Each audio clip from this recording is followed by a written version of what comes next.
لە ڕۆما کەوتە بەر چاوم کەسێکی هایم و حەیران بە هەیە تێگەیم کووردە بە شێوەی ئەهلی کوردستان کە چوومە خزمەتی پرسییم برادەر خەڵکی کام جێگای لە کام لا هاتووی گریا گوتی بابان گوتم بابان دڵم داوە گوتم باوکە هەمومان بێ کەسین لێرە گەلێ حەیفە مەگری هەروەکو باران گوتی بۆ غوربەت و ڕۆتینی ئەفغان و هاوارم لە داخی حاکمی خۆمە لە شان و شەوکەتی تورکان بینەرانی ئازیز و خۆشەویستی بەرنامەی بانێژە سڵاوتان لێبێ و ئەم کاتتان باش ئەدەب دۆستانی هێژا خۆشحاڵ و شادومانم کە لەگەڵتانم لە پێشکەشکردنی بەرنمەیەکی نوێی بانێژەیە گفتوگۆی ئەم جارەی بەرنامەی بانێژە گفتوگۆیەکی تایبەت و جدی و ئەدەبیە دەربارەی پرسی ڕۆشنبیری یان ڕۆشنگەری و ڕنگدانەوەی لە ئەدەبیاتی کوردیدا و بەتابەت لای کەسێکی وەکو حاجە قادری کۆیی پەیوەندی حاجە قادری کۆیی بە چەمکی ڕۆشنبیریەوە حاجە قادری کۆیی وەک ڕۆشنبیرێک وەک شاعرێک وەک نوێخوازێک لەو سەردەمەدا گفتوگۆی ئەم پرسەکەم لەگەڵ زۆر بەڕێز دانا عسکەر نووسەر و ڕۆشنبیرکە بەڕێزیان گەورەیان واندو لە شاری کەرکووکی خۆشەویستەوە تەشریفیان هێنا و لە خزمەتیان بۆ درێژە پێدان بەم باسە و بەم تەوەرەیە کاک داناییان سڵاوت لێ هەرکرد کێشا بەو گەرمایە و لە خزمەتانە سپاس دەکەم و زۆر بەخێر بێن چەمەگەلێکی وەکو ڕۆشنبیری و ڕۆشنگەری کەم تا زۆرێک باسەکرێن چ لە توێژینەوەی زانستیە چ لە دەرەوەی توێژینەوەی زانستیش زۆربەی کات ئەبرێنەوە بۆ سەردەمی حاجە قادری کۆیی و بڕێک جاریش لە سەردەمی پیرەمێز و گۆران و شێخنووریەوە باسەکرێن با لەو پرسم چەمکی ڕۆشنبیری و ڕۆشنگەری جیاوازیان هەیە و چۆن لەو چەمکە تێ بگەین تا پاشتر بیبەسینەوە بە حاجە قادری کۆیی بزانین ئاياتوین حاجە قادری کۆیی وەک ڕۆشنبیری وەکو ڕۆشنگەرێک نایبەری سەرەتا زۆر سپاس بۆ بەڕێستان سپاس بۆ سەردانی ئەم بەرنمەیە دیارە چەمکی ڕۆشنبیری لەگەڵ چەمکی ڕۆشنگەری دوو دنیای جیاوازن بەڵام لە نەتیجەیە لەسەر خاڵێکە یەک ئەگرنەوە کە گەشەکردنی عقلی ئینسانە ڕۆشنگەری خۆی بریتە لەو گوتارە فکری و فەلسەفی و معنەویە و یا ڕۆحیەی کە ئینسان لە ڕێی گەشەکردنی ئابووری و لە ڕێی گەشەکردنی کۆمەڵایەتی و لە ڕێی گەشەکردنی فەرهەنگیەوە بێتە خاوەن گوتارێکی تایبەت بە خۆی ئیتر چنەتەوە بێت چ فکر بێت چ فەلسەفە بێ ڕۆشنبیری چەمکێکی دەکرێت بڵێن چەمکێکی گشتیە لە ڕێی خوێندنەوە و لە ڕێی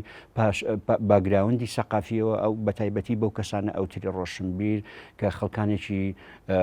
خەڵکانێک بن بەردەوام گومانیان هەبێ خەڵکانێک بن بەردەوام پرسیاریان هەبێت لە دەسەڵات لە کۆمەلگا تەنانەت لە ئاین لە بڕێک ئەو دنیایی کە لە دەوروبەریانایە ئەم دوو چەمکە بۆیە دەڵێن جیاوازیان هەیە ئەمایان پەیوەندی بە گوتارێکی تایبەت هەیە کە ئەو گوتارێکی فکری و معریفی ئەمی تریان گوتارێکە لەسەر ئاستی ناوچەیەک لەسەر ئاستی شوێنێک کە ڕۆشنبیران ئەیانەوێ دۆخێک چارەسەر بکەن یا قسە لەسەر دۆخێک بکەن یان هەر پرسیارێکیان هەبێ یا گومانێکیان هەبێ سەردەمی حاجی قادر سەردەمێکی ئاڵۆز سەردەمێکی نەهەموار بۆ کورد لە سەردەمەی بەتایبەت لە سەردەمی ئیمپراتۆریەتی عوسمانی حاجی قادری کۆیی لە سەدەی هەژدا لە ئەستەمبول ئەژێ قۆناغی یان نیشتەجێبوونی حاجی قادری کۆیی لە ئەستەمبول لە قۆناغێک بووە کە سەرەتای شکستی ئیمپراتۆریەتی عوسمانی بووە لە سەردەستی ڕووس و فەرەنساویەکان لێوە عوسمانیەکان یان ئەمپراتۆریەتی عوسمانی هەست بۆ شکستی خۆی ئەکات هەست ئەکات پێویستە گۆڕانکاریەکی جەزری لە ڕیشەی ئیمپراتۆریەت بکات چونکە لە بەرامبەر دەسەڵاتی ئەوروپا یا ڕۆژ ئاوا نەیتوانیوە لە بەرامبەر بەرهەمهێنانی چەک و تەکنەلۆژیای ئەو سەردەمە خۆی ڕاگرێ بۆیە لە فۆرمە سەربازی و لە فۆرمە دنیاییەکە ئیمپراتۆریەتی عوسمانی شکست دێنێ ئیتر لێوە ئاڵوگۆڕێک لە دنیای فکری و لە دنیای فەرهەنگی خۆی ئەکا هەوڵ ئەدا تێکەڵی ڕۆژ ئاوا بێ ئەو ڕۆژ ئاوایی کە پێی ئەوە دارولکوفر ئێستا بۆ بە دارولمەعریفە لە لای ئیمپراتۆریەتی عوسمانی بۆیە کۆمەڵێک خوێندکار و کۆمەڵێک قوتابی ئەنێرێتە ئەوروپا بۆ خوێندن بۆ لە ڕووی پیشەسازی و لە ڕووی سەنعەتیەوە و لە بەرامبەر ئەمەشا کۆمەڵێکی تر دژ بەم ئیمپراتۆریەتە لە دژ بە پێشکەوتنی ئیمپراتۆریەتە یا ئەوەی کە ئەوان ناوی ئەنێن کوفر تا ئەو قۆناغەت ئەتوانین بڵێن دوو سوڵتان لەسەر دەستی ئەوانی تر کوژران بۆیە حاجی قادر لێرەوە ئیتر هەست بە دنیا بینێک دانانی نیشانەی پرسیار لەسەر چەمەگەلێکی وەکو نەتەوە چەمەگەلێکی وەکوەوەی کە یەگرتو بن دانانی نیشانەی پرسیار لەسەر پرسێکی وەکو حیزبایەتی پەیداکردنی شەڕ و کەلوپەل و کەرەستەی سەربازی و چەک و تفاق و بەشیر و خامە دەوڵەت پایەدارە من خامەم هەیە شیر نادیارە ئەم پرسانە کە لای حاجی قادری کۆی ئەوروژێنرێن دەتوانین ناویان بنێن لێرەوە ئەم پرزگەلانە ڕۆشنگەرانن یا ڕۆشنبیریانن گوتاری حاجی قادری کۆیی کە دەستپێکە گوتارێکی ڕۆشنبیرانە یا گوتارێکی ڕۆشنگەرانەیە طبعا دروستبوونی نەتەوە یان نەتەوە سازی دەکرێ بڵین سەرچاوەکەی لە ڕۆژئاوایە ئەو سەردەمانی کە ناسیۆنالیزم سەر ئەڵەدا ئێمە خۆمان نەزانی ئیمپراتۆریەتی لە سەردەمی ئیمپراتۆریەتی عوسمانیە نەتەوە نەبووە ئاین هەموو لە ناو ئاینە ئیمپراتۆری عوسمانی بەم شکڵە خەڵکەکەی کۆ کردوێتەوە لەژێر ئاڵای ئیمپراتۆری عوسمانی بەڵام کاتێک کە ئیمپراتۆریەتی عوسمانی شکست دێنێ و ناسیۆنالیزم لە ئەوروپا سەر هەڵەدا وردە وردە لینین قسەیەکی هەیە ئەڵێ شۆڕش لە هەر شوێنێک سەری هەڵدا لە وڵاتانی دراوسێەوە بۆن و بەرامەیە گاتە وڵاتانی دراوسێش جا ئەم قسەی لینین ڕێک ئەوەیە کە ناسیۆنالیزم لە ئەوروپا سەر هەڵئدات بۆن و بەرامەی ئەگاتە ئیمپراتۆریەتی عوسمانی ئیتر لێەوە نەک هەر تەنها حاجی قادری کۆی هەموو ئەو نەتەوانی لەژێر دەسەڵاتی ئیمپراتۆریەتی عوسمانی هەست بە بوونی خۆیان ئەکەن و هەست بە کیانی خۆیان ئەکەن لێەوە ئیتر جۆرێک لە ئەتوانین بڵین جۆرێک لە گەشەکردنی هەزر لای شاعیرانی و خەڵکە مەدەنیەکانی ئەو قۆناغا ئەو فترەیە سەر هەڵئەدات ئیتر ئەوەی کە حاجی قادر ئەوەی جەنابەت ئاماژەت پێدا ئایا ئەمە چەمچێکی ڕۆشنبیریە چەمچێکی ڕۆشنگریە ڕەنگە ئێمە بتوانین لە ناوەندی ئەم دوو چەمکەیان ڕایگرین چونکە هەستێکە حاجی قادر ئێوێ لە ڕێی ئەم هەستەوە بوونی خۆی بسەڵمێنێ یان باگراوندێکە دەیەوێت لە ڕێی ئەو باگراوندەوە بوونی خۆی بسەلمێنێ و فکرێکە کە فکری ناسیۆنالیزمە ئەمەش ئەدوانی وەک بڵین وەک چەمچێکی ڕۆشنگەری کە بۆن و بەرامەی ئەگاتە ئیمپراتۆری عوسمانی لێوە حاجی قادر گەشە بە لە ڕووی زمان و تەکنیک و فۆرمی شعری خۆی ئەکات و ئەیباتەوە خزمەت نەتەوە سازی و هاندانی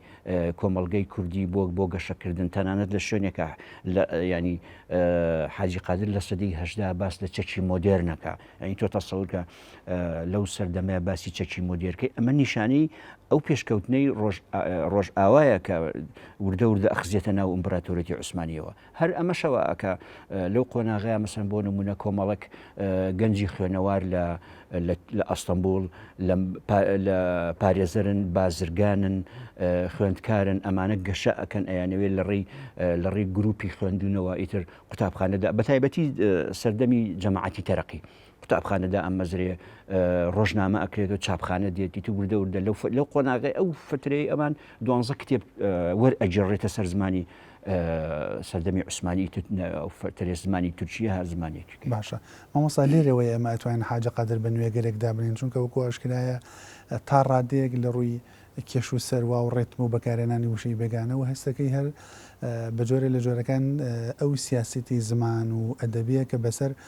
شاعرانی پێش حاجە قادری کۆیە لە حاجە قادری کۆیش هەیە بەڵام ئەماوێ پرسیارەکەم بەوە بێ حاجە قادر لە ڕووی ناوەڕۆکەوە دەستکاری جیهان بینی شاری کلاسیکی کردووە بۆیە پێمان وایە حاجە قادر نوێ خوازە یا لە قۆناغی کلاسیزمی نوێیادایانێن حاجی قادر دەکرێت بڵێن هەم لە ڕووی شعریەتەوە هەوە هەم لە ڕێی ڕۆحی نەتەوە سازیەوە گەشاکە چکە قۆناغەکە سەرەتای کارکردن بوو سەرەتای تێڕوانینی ئینسانی کورد بوو بۆ بنیاتی نەتەوە یا پێی ئەوترا دەوڵەت نەتەوە ینی ئەلێرەوە حاجی قادر لە ڕووی ئێمە لە ڕووی زمانەوە گەشەمان نەکردووە زمان هەمان ئەو زمانەیە کە ئەو قۆناغی ئەدەبیاتی کلاسیکاری لەسەر کردووە تێکەڵەیەکە لە ئەدەبی کوردی عەرەبی فارسی تورکی بۆیە ئەم دنیابینیە هێشتا لە قاوەکی زمانەوانیە گەشەی نەکردو بەڵام لە قاوەکی هەزری نەتەوە سازی لە حاجی قادری کۆیی زوو گەشەکە یعنی زۆر جار ئەمە وتراوە کە حاجی قادری کۆیش سوودی لە ئەحمەدی خانی بینیوە ڕاستە ئەحمەدی خانی حاجی قادری کۆیی سوودی لە ئەحمەدی خانی بینیوە لە هەندێک دنیابینی شعریەتە بەڵام ئەوەی کە حاجی قادر ئیبرازەکە بەسەر ئەحمەدی خانیە ئەوەی یەکەم حاجی قادری کۆی لە سەدەی حەفدا ژیاوە ببورن ئەحمەدی خانی لە سەدەی حەفدا ژیاوە حاجی قادری کۆی لە سەدەی هەژدا ژیاوە حاجی قادری کۆی لە قۆناغێکا ژیاوە کە سەرەتایی گەشەکردنی ئەستەمبول بوو لە ڕووی مەعریفە و لە ڕووی دنیابینیەکی تەقلیدی کە ئێمە ئەزانین ئیمپراتۆریەتی عوسمانی لە ڕووی دەریا و لە ڕووی زەویە سێ بەشی جیهانی داگیر کردبوو کە پاش ئەو شکستەی کە لەلایەن ڕووس و فەڕەنساکانەوە ئیتر ئیمپراتۆریەتی عوسمانی هەوڵەدا فکر یا معریفە لە ڕووە سەنعەتیەکەوە بگوازێتەوە مەسەڵەن کردنەوەی قوتابخانە هەوڵی بنیادنانی بینایی مۆدێرن و قوتابخانەی مۆدێرن وەکردنەوەی ڕۆژنامە و هێنانی چاپخانە ینی وەرجێڕانی کتێب ئەمانە وای لە حاجی قادری کۆیی و تەواوی ئەو شاعرە کلاسیکێنی دو حاجی قادری کۆییش کرد بێن جۆرێک لە خیتابی شعری خۆیان یا زمانی شعری خۆیان بگۆڕن بە ئاراستەی هاندانی کۆمەڵگەی کورد. باشە مامۆستا هێنانی پرزگلێکی یەکڕاست ئەوروپی بۆ ناو جیهانبینی دنیا عوسمانی و لەوێشەوە گواستنەوەی بۆ ناو جیهانبینی کوردی کە خەریکە بەڵێ ئەکاتە دەستی دووە گەر زیاتریش نەکات ئەو جیهانبینی جێگە ئەگرێ ڕوو نەبێتەوە مەسەلەن ئەگەر پرسیارەکە زۆر سادە بکەمەوە سوودێکی ئەو تۆی ئەبێت یان تەنها لە ناو شارە دەقەگرێت ئەمە چۆنە لەسەر ئاسی ئەرزی واقع شوێنی گرتووە؟ زانی کاک سوهەیب گەشەکردنی عەقڵ یا بوونی فکر یا بوونی فەلسەفە لە هەر قۆناغ و لە هەر سەرزەمینێکە بوونی خۆی ئەسڵمێنێک کە ئێمە ئەزانین لە پێش جەنگی جیهانی یەکەم فەلسەفەی کانتیزم بنەمای دامەزراندنی ئەوروپا بوو لەسەری ئەڕۆی بەڵام کاتێکە جەنگی جیهانی دووەم دێتە عەقلانیەت تووشی شکست ئەبێت یعنی لێرە ئەوەی کە لە ئەوروپا گەشەکە لە ڕووی سەنعەتی و لە ڕووی مەدەنیەت و کرانەوەی کۆمەڵگای ئەستەمبوڵی یا کۆمەلگای یان ئیمپراتۆریەتی عوسمانی بەسەر ئەوروپایە ئەوەیە کە عوسمانیەکانش خاوەن بیرمەند و فەیلسوفی گەورە نەبوون بۆیە ئەوەی کە هێنایەنە ئەستەمبول لە ڕووە سەنعەتیەکەوە بوو یعنی ئێمە زۆر جار ئەمە ئەتوانین بڵێن بە شکلێک ئاماژەی پێ بدەین کە مەسەڵەن لایف تورکەکانش فەیلسوف یا مفەکرێکی گەورە نییە کە کاریگەری عەقڵی خودی ئەستەمبولی یا خودی سەردەمی ئیمپراتۆریەتی عوسمانی بەسەرەوە بێ بۆیە ئەمە پەیامێکی ئینسانیە پەیامێکی سەنعەتیە پەیامێکی ئابووریە لە ڕۆژئاواوە دەوڵەتی عوسمانی هەستی پێ ئەکات چونکە دەوڵەتی عوسمانی وێڕای ئەوەی دەوڵەتێک بوو لەژێر ئاڵای ئیسلام بوو دەوڵەتێک بوو هەوڵی داگیرکاری و پانتایی ئەو ئیمپراتۆریەتدا بەڵام کاتی ئەوروپا ڕۆژئاوا لە ڕووی سەنعەتی و لە ڕووی تەکنۆلۆژیا لە ڕووی چەک و دامەزراوە سەربازیەکانەوە گەشە ئاکاوە ئیمپراتۆریەتی عوسمانی شکست دێنە لێرە ئیمپراتۆریەتی عوسمانی هەست بەو شکستە ئەکا کە پێویستە ئەو دارولکوفرەی کە پێشتر ئاماژەی پێدا پەنای بۆ ببا لە ڕووی فکر و لە ڕووی فەلسەفە و لە ڕووی معریفەوە بەڵام هێنانی ئەم چەمگە لە بۆ ناو ئەستەمبول چەمگەلێکی سەنعەتی بوون بەڵێ سوودی هەیە کە ئەوەی کە حاجی قادر ئێمە کاتێک ئێستا قسە لەسەر ڕۆشنگەری کوردی ئەەکەین سەرەتا وەک حاجی قادر وەک نمونەیەک وەک کەسایەتیەکی دیاری ناو دنیای ڕۆشنگەری کوردی ئاماژەی پێ دەدەین. زۆر باشە ئوستاز جاری وایە باز لەوە دەکرێت کە حاجی قادر ئەو دەمەی ئەچێتە ئەستەمبول مەموزینی ئەحمەدی خانی خوێنێتەوە زۆر پێی کاریگەرە بێ و هەروەها لەگەڵ بنەماڵی بەدرخانەکانە جۆرێک لە کۆنتاکت دروستەکە و پێم وایە ئەبێ بە مامۆسای مناڵەکانیشان لێرەوە چۆن بتوانین ئەو دۆخە بدۆزینەوە کە هێندەی ئێمە وا تەسەورەکەن کە حاجی قادر بەر جیهانبینی ئەوروپیەکە کەوتووە بەر جۆرێک لە جیهانبینی کوردیش کەوتووە ئەگەر ئێمە بنەماڵی بەدرخانەکان بە نمونە و هەروەها ئەحمەدی خانیش بە نمونە وەربگرین ئەتوانین لێرەشەوە جۆرێک لە جیهانبینی کوردی بدۆزینەوە لە بەرامبەر جیهانبینی ئەوروپیەکە. بەڵێ من سەرەتا ئاماژەم بەوەدا حاجی قادر کاریگەری ئەحمەدی خانی بەسەرەوەی لە ڕووی شعریەت و خیتابی شعریەوە ئەحمەدی خانی بەشێکە لەوەی کە حاجی قادر سوودی لە ئەحمەدی خانی بینیوە بەڵام ئەوەی کە زیاتر حاجی قادری هێنایە ناو دۆخی ڕۆشنگەریەوە ئەو گەشەکردنەی ئەستەمبوڵە لەو قۆناغەیە ئەمەیە وا ئەکا هەم بەشێکی پەیوەست بێت بەو ئاڵوگۆڕە جیهانبینیەی کە لە ئەوروپاوە گوازرێتەوە بۆ ئەستەمبول هەم ئەو جیهانبینیەی کە لای ئەحمەدی خانیە و دێتە ناو خیتابی شعری حاجی قادری کۆیەوە. بنسبة بالماڵی بەدرخانەکان و دۆخە لە سەقافی هیانە ئەتوانین بڵێن ئەوش بە جۆرەکان کاریگەریە بوو. من ڕاستی ڕەنگە بەو شکلە نەبێت چونکە جیهانبینی بەدرخانیەکان زیاتر جیهانبینیەکی ڕۆژنامەگەری بووە. ڕاستە لە ڕووی ڕۆشنبیریەوە خەڵکانێکی بەتوانە بوون، بەڵام زیاتر جیهانبینیەکی ڕۆژنامەوانی بووە. ڕەنگە ئەوەی ئەحمەدی خانی زیاتر سوودی لێ بینی بێت ببوورە حاجی قادر سوودی لێ ببینی ئەحمەدی خانیە. زۆر باشە. ئوستاس بەگشتی کە باز لە چەمکێکی ڕۆشنگەری چەمکێکی وەکو ڕۆشنگەری ئەکرێ پەیوەستەکرێتەوە بە بڕێک لە جیهانبینی وەکو ئەو چەمگەلەی کە لە سەردەمی مۆدەرنایانە ئاراوە. لە ناو جیهانبینی حشاری حاجە قادری کۆیە جۆرێک لە با بڵێن ئەگەر بە چەمکە زۆر سادەکە باسی بکەن جۆرێک لە ئاینداری هەیە یان جۆرێک لە ئاینخوازی هەیە. ئەم دوو چەمکە ناو شاری حاجە قادری کۆیە بە پارادۆکس ئەوەستنەوە یان نتوانین بڵێن جۆرێک لە جیهانبینی جیاوازە لە شاری حاجە قادری کۆیە ئەوەتە بڵێن لە پاڵ پرسە ناسیۆنالیستەکە پرسێکی ئایندارانەشی جێگە کردوێتەوە سەرنج لەسەرەوە چێ بڵێ ئەمە نەکرد لە حاجی قادری کۆی ئەمە لە ڕۆژئاواییەکانش بەشێکی زۆری گەشەکردنی فکر و فەلسەفە لە کەنیسەوە سەری هەڵداوە. لای خۆشمانە لە سەدەی لە دوای جەنگی جیهانی یەکەم هەموو ئەدەبی کلاسیکی کوردی لەسەر پایەکانی تەکیە و خانەقا و مزگەوتەکان ئەوستاوە بە تایبەتی لە سەردەمی جەنگی جیهانی یەکەم لە قۆناغی ئەحمەد بەیجی موختار جاپ و پیرەمێرد و جەمی فایق بێکەس ینی ئاین شوێنێکی پیرۆز بووە لێوە ئەدەب و دنیابینی کوردی گەشەی کردووە. بۆیە زۆر تەبیعیە لای حاجی قادری کۆیش هەم دیوێکی ئاینی و هەم دیوێکی جیهانبینی بەیەکەوە گەشە ئاکەن چکە قوتابخانە ئاینیەکان بەشێک بوونە لە گەشەکردنی دنیای ڕۆشنبیری هەم لە ئەوروپاوە هەم لە ڕۆژهەڵات. ئوستاز گۆڕینی یان با بڵێن کاریگەری ئەم جۆرە لە جیهانبینی شعر لە شعری حاجە قادری کۆیە و هەروەها کاریگەری بۆ سەرنەوەکانی دوای خۆی یان جیلی شاعرانی دوای خۆی بنمو لە کاریگەریەکە بۆ سەر پیرەمێرد بۆ سەر شێغنووری بۆ سەر گۆران بۆ سەر حتا دوای ئەوانیش ئەتوانین بڵێن ئەم جیهانبیریە ڕۆشنبیری یا ڕۆشنگەرانەیە لە ژێر کاریگەری حاجە قادری کۆی داگوازراوەتەوە بۆ شاعرانی پاشخۆیان. وەڵامی پرسیارەکە وەرەگرم بۆ دوای ناوڕێکی کورت و دەست پێەکەینەوە. بینەرانی ئازیز دێمەوەلاتن.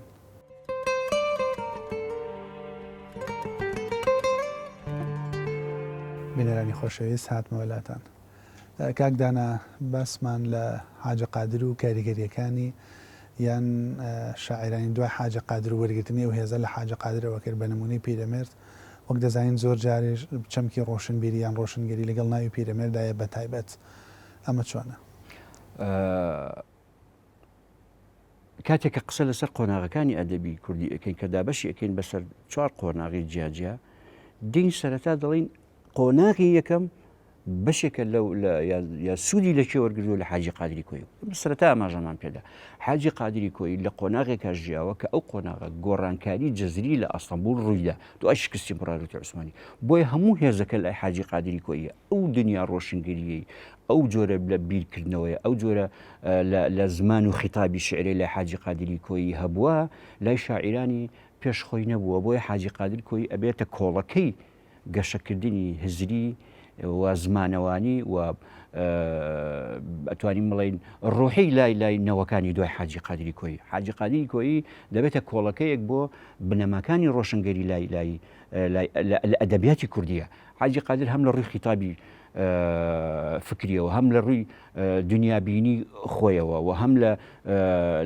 لە ڕووی سەنعەتیەوە کە ئەو سەنعەتە لە ڕووی پیشەسازیەوە کە ئەو پیشەسازیە مۆدێرنە دێتە ئەستەمبوڵەوە بە تایبەتی لە دوای شکستەکەی عوسمانیەکان کە حاجی قادری کۆی بە چاوی خۆی ئەبینی ئەو پێشکەوتنە لە ڕووی قوتابخانە و دامەزراوە ئەدەبیەکان و هەوڵدانی کۆمەڵێک ڕێکخراو لە ئەستەمبوڵ بە تایبەتی جەماعەتی تەرەقی وە کۆمەڵێک لە نوێخوازەکان لە ئەدەبی لە دنیای ئەستەمبوڵی ئەو کاتە ئەمانە هەموو دەبن بە بنەمایەک بۆ گەشەکردنی حاجی قادر و لێەوە حاجی قادر لە حاجی قادرەوە شۆڕە بێتەوە بۆ نەوەکانی یان ئەدەبیاتی کوردی بە شکلێکی گشتی بە تایبەتی لە سەردەمی کلاسیک لەو قۆناغی جەنگی جیهانی یەکەم. زۆر باش مامۆستا هەوڵدان بۆ پرسیینەتەوە نەتەوەسازی لە حاجە قادر بایەخێکی زۆر زۆری هەیە لە شوێنەکە کە ئەڵێ مریشکی ئێوە سەیادی شەهێنە لە کەنعان قافڕۆ جەحاجی لەغلق بە قوربانی سەپاتان ئالی بەرمەک فیدای جوتیار و گاوانتان حاتەمیتەی بەرزکردنەوەی باڵانسی نەتەوە و خەڵک و تاکەکان بەجیا و لەسەر ئاسی نەتەوەش بە شێوەیەکی تر هەوڵدان بۆ دروستکردنی خیتابێکی نەتەوەی ئەتوانین بە یەکێ لە بنەماکانی پرسی ڕۆشنگەری دایبرێن ئەتوانین بڵێن حاجە قادریش لێرە جێدەسێکی زۆر تایبەتی دیار بووە هەر لەو دەمەیە کە ئەڵێ دڵم دا و گوتم باوکە هەمومان بکەسین لێرە و مەگرێ و چوزانم بەشکم ئەم دۆخە کۆتایی پێدێ ئەتوانین باز لەوە بکەن کە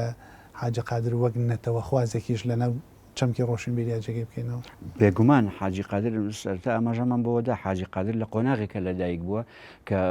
سەردەمی گەشەکردنی ناسیۆنالیزم بووە لە ڕۆژ ئاواوە دواتر دێتە ئەستەمبول و هەموو نەک هەر کورد نەک لە حاجی قادر هەموو ئەو نەتەوانی لەژێر دەسەڵاتی ئیمپراتۆریەتی عوسمانیا بوون هەستیان بەوە کردووە کە پێویستە بوونی کیانێک بە تایبەتی حاجی قادری کۆی زۆر باس لە بوونی نەتەوە سازی ئەکان نەتەوە سازی لێرەوە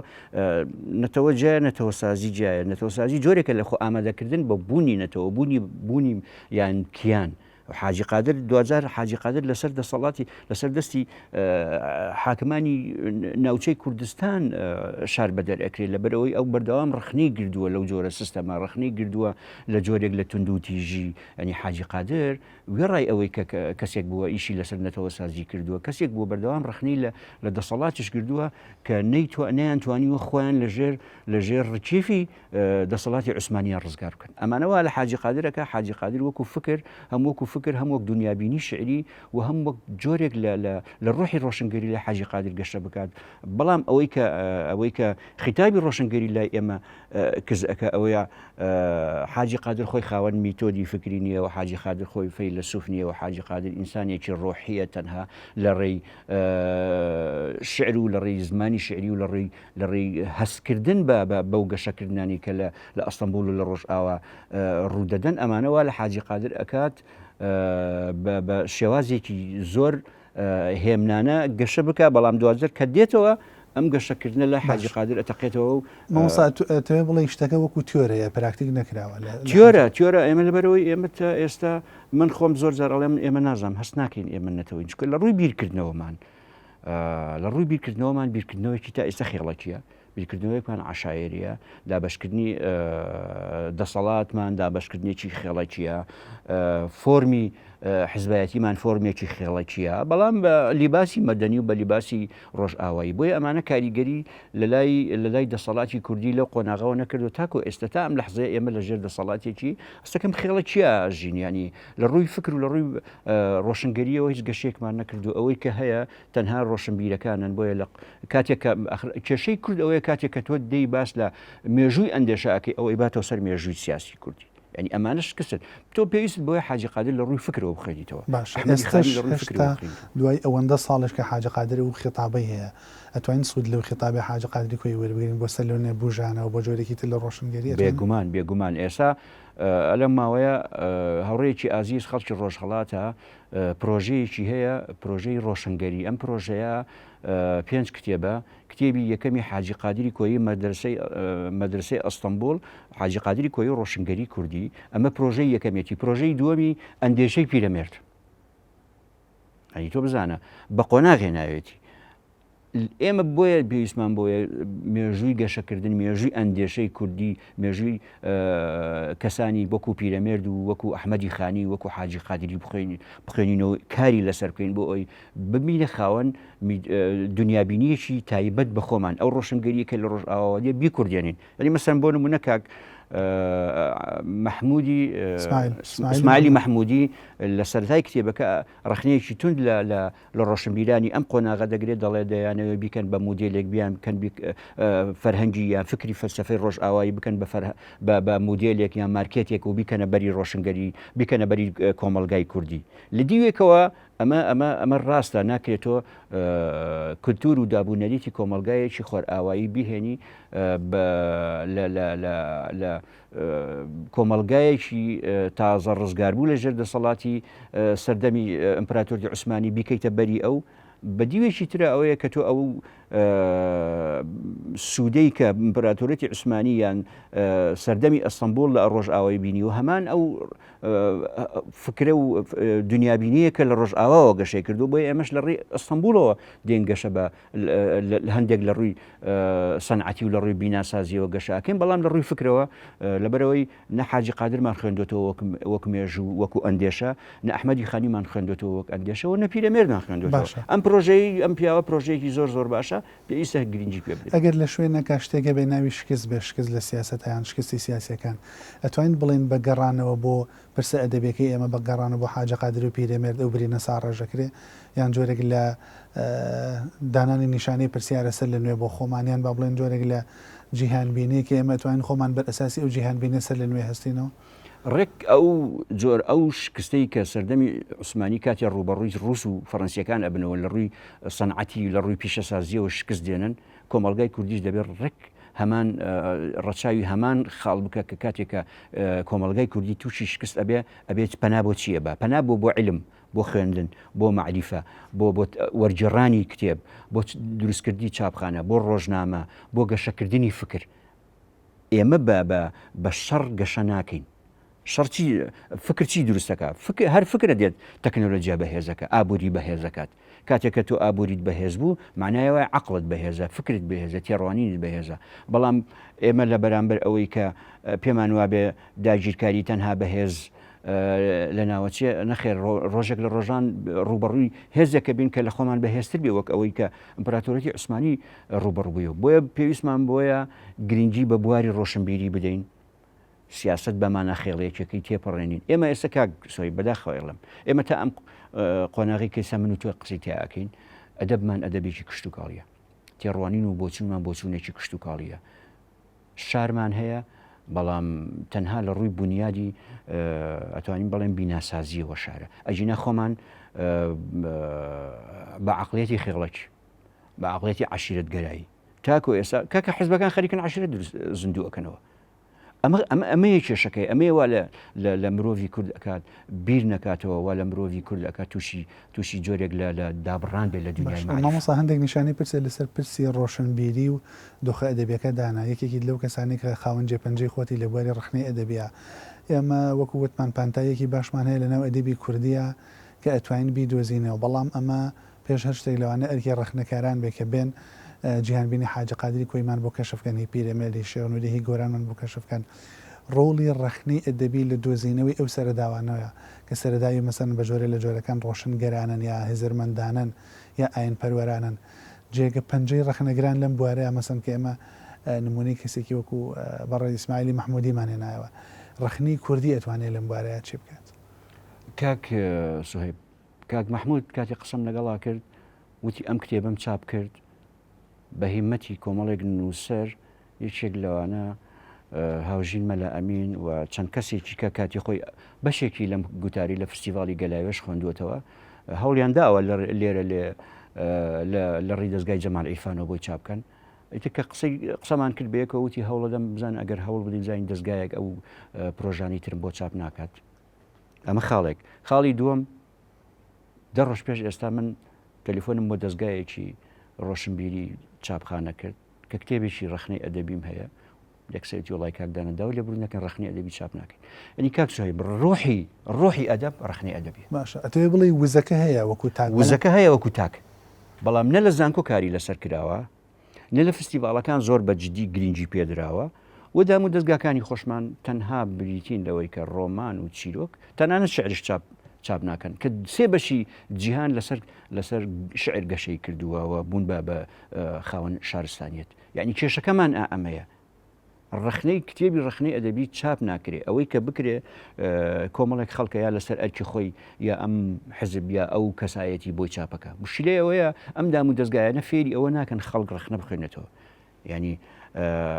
ئەمە بەشێکی ئەوەیە کە مەسەلەن ڕەخنەگرەکانیشمان ڕەنگە خۆمان کەم تەرخەمبین بەوەی فێری ئەو جۆرە تعاملە نەبووینە لەگەڵ ڕەخنە لە ڕەخنە بژیرە مەسەن کتێبێک ئەو کتێبەی بیرم چۆنە کتێبێکە نەقد یان یەکێکە لەو کتێبانی کە زۆر گرینگە کاتێککە من ڕخنە لەسەر دقێک ئەگرم کاکسوهایی بێ ڕخنە لە ڕخنەکەی من ئەگرێ ئەمە جۆرێکە لەو گەشەکردنە لە ڕووی ڕخناوە لە ڕووی دنیابینیەوە بەڵام بەداخەوە لای ئێمە ئەویان نیەوە ڕخنا بابەتی ئەدەبی ڕخنا بابەتێکە لەو پەڕی پرایوسخستە مامۆستا ڕۆڵی دامەزراوەکان ڕۆڵی فیسیڤالەکان ڕۆڵی ئەو بۆ نمونە یەکێتی نووسەران ئەکادیمیای کوردی ئەمانە کۆمەڵێک دەستە و ناو و تاقم و حتا لە شارە جیاوازەکانە هەن دامەزراوەکانی ڕۆشنبیری وەزارەتی ڕۆشنبیری هەموو ئەمانە بەیەکەوە بۆ گفتوگۆکردن لەسەر پرسێکی وەکو ڕۆشنبیری گۆڕینەوەی بیر و ڕاو مەسەلەن ئەم هەموو پانێڵ وشتانە ئەکرێن مەسەن ئەتوانین بڵێن نیشانێکی پرسیان داناوە جۆڵەیەکیان خسوتە گۆمەکەوە مەسەن مێژوویەکی دوور و درێژمانەیە وەی خەریکە بێ بە چەندین دەیە لە دوای بنمونەگەرە لە ڕاپەڕنی کوردستانی شەوەری بگرین ئەتوانین ئەم دۆخە چۆن ڕەخنە بکەین ئەم دۆخی گفتوگۆ و سەقافەوانە ئەمە ئەرکی ڕۆشنبیرە کە بەردەوام قسە لەسەر ئەم بابەتە بکە ئەم بابەتەی هی ئەوە نییە تەنها بە وتارێک بە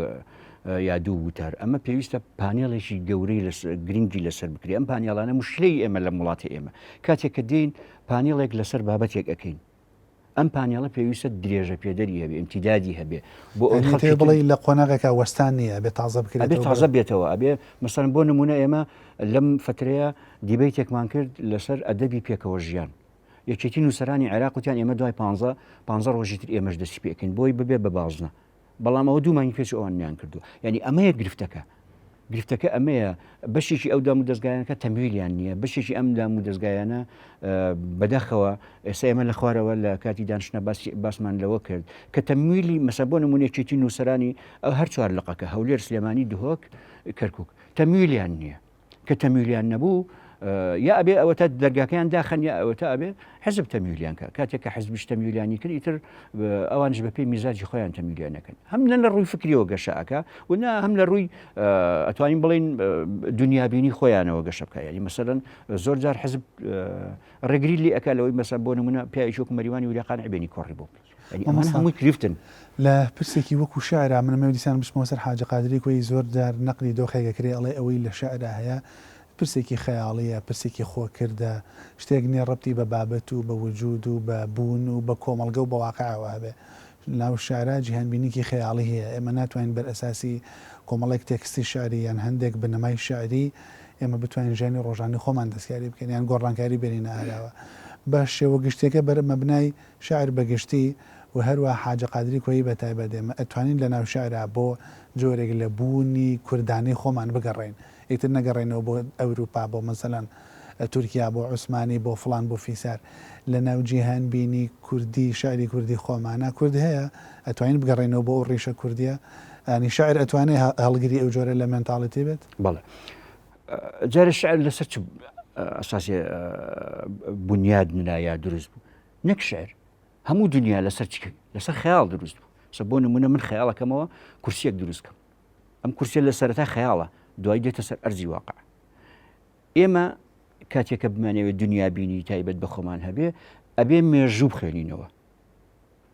مێژووی سیاسینە مێژووی ئەندێشە ئەبێ میتۆلۆژیای کوردی بخوێنینەوە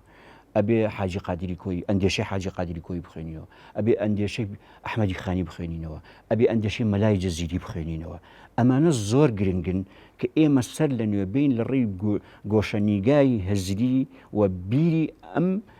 کەڵە نووسەرانەی سەردەمی قۆناغی کلاسیک بیان خوێنینەوە بنیادی شعری یا بنیادی فکری و بنیادی ئینسانی کوردی لەسەر ئەم پایانە پێ دروست بکەینەوە ئەتەوێ بڵێ تایەتی و بەس ئێمە بۆی نەگەڕێت تایەتی و ئێمە بۆی نەگەڕان و دەستیشمان بۆ نەبردووە بەڵام ئەم پرۆژەی مشکلەوەیە کە پرۆژەیە کە لەدایک ئەبێ دوایی ئەمرێ مشکلەوە کەس قسەی لەسەر ناکرێت ئێستا ئەو کتێبەی کە ئیسماعیلی مەحمودی ئەوەی کە لەسەر مەدرسەی ئەستەمبول قسەی کردو یەکێکە لەو کتێبانەی وێڕای ئەوەی کە تێبینیم لەسەر هەیە بەڵام یەکێکە لەو کتێبە زۆر باشانەی پێویستە قسەی لەسەر بکرێت پێویستە دیداری لەسەر ساز بکرێت ینی بەداخەوە ینی ئەم شتانە لەلای ئێمە زۆر بە خاوی ئەڕوا بەشێکی زۆری ئەم دۆخە سیاسیی کە تێی کەوتوین بەشێکی زۆری ئەم دامەزراوە ڕۆشنبیریانی کە گرنگی بە بواری ئەدەبی ڕخنی ئەدەبی و بواری فکری نادەن ئەمانە هەمووی خەلەلن لە یادەوەری ئێمە ئەمێننەوە هەر ئاواتە بەم شکڵە مەمەستا بابەتەکە زۆر گەرم و گوڕا هەن وەکو جەوەکە گەرم من شتی زۆر ماوە بەڵام لە ڕاستیا پچ قسەکەن لەسەر پرسی حاجە قادری کۆی و چەمکی ڕۆشنبیری و ڕۆشنگەری و خۆ دەزانی لەوانەیە کاری پرۆژەیەکی کتێبە بەدانە و دوودانە کۆتایینەیە بە ئومێدم هەندێک نیشانەی پرسماندانابێ و هەندێک پرسمان وروژان دەبێ بۆ بینەر و بەردەنگی ئێمە ئەگەر وەکو دواوتە شتێکە هەم لەسەر بەرنامەکە هەم لەسەر کۆی قسەکان مابێت ئەمن سپاس دەکەم توانیت زۆر سپاس بۆ ئێوە وڵی من یەک حەزێکم هەیە ئەگەر ببێ ئەگەر لە ڕێی فەیسبووکە و کاکسماعیلی مەحمودی ببینی پرسیارێکی لێ بکەی ڕۆژێک لە ڕۆژان ڕێی هەڵکەوتە باشوور دیدارێکی لەگەڵ ڕێک بخی لەسەر ئەم پرۆژەیە والله حتمما بە خۆشحاڵیە وەک هەموو جارێک پەیام ماڵی هەموو نووسێرێکی جددی و تایبەتمەندە حتمما کەم تا زۆر ئیشەکانی کاکسماعیلیشم خوێندێتەوە بۆ ئومێدی ئەوم کە بتوانم فرسە دەبێت دیدارێکی لەگەڵ ئاساس بکەم من سپاسی تۆ ئەەکەم گەورەی دوان کێشای لە کردکەوە تەشریفتان هێنا بوو زۆر خۆشحاڵ بووم بینەرانی ئازیز و خۆشەویستی بانێژە هاتمە کۆتایی ئەڵلقەیەم جارێ بەرنامەکەتان کە باسکردن و لەسەر پرسی حاجە قادری کۆیی و پەیوەندی بە چەمکی ڕۆشنبیری و حاجە قادری کۆیی وەک ڕۆشنبیری یا ڕۆشنگەرێک لەگەڵ زۆر بەڕێز نووسەر و ڕێحنەگەر دانا ئاسکەر تا بەرنمەیەکی تر و کاتێکی تر بەخوای گەورەتان ئەسپێرم.